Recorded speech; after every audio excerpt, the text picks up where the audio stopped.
இதை பார்த்தீங்க அப்படின்னா ஜெல்லி ஃபிஷ்ஷு. நம்ம உண்மையிலேயே இது வந்து அழகாக இருக்கும் பார்க்குறதுக்கு, ஆனால் ரொம்ப ஆபத்தானதும் கூட.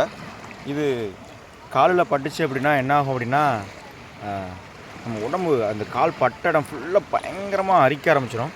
இது பாருங்கள் எவ்வளோ சூப்பராக விரிஞ்சு அமைக்கிறங்க. அது ஆக்சுவலாக நம்மளை கரெக்டாக பார்க்கவும் கூட தெரியும். பக்கத்தில் ஏதாவது மீன் ஏதாவது வந்துச்சு அப்படின்னா அந்த மீனையே பிடிச்சி முழுங்கிடும்.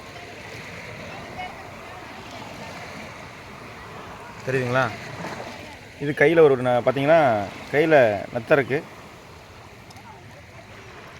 நத்தையில் வெளியேறது வருங்க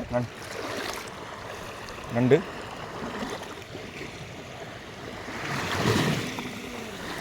இது உயிரோடு இருக்க கூட நத்தை மட்டும் நத்தைனா எப்படி இருக்கும் நஷ்டம். ஆனால் நத்தையில் பார்த்தீங்க அப்படின்னா இது பாருங்கள் நண்டு மாதிரியே கால் எல்லாமே இருக்குது நத்தைக்கு இதில்.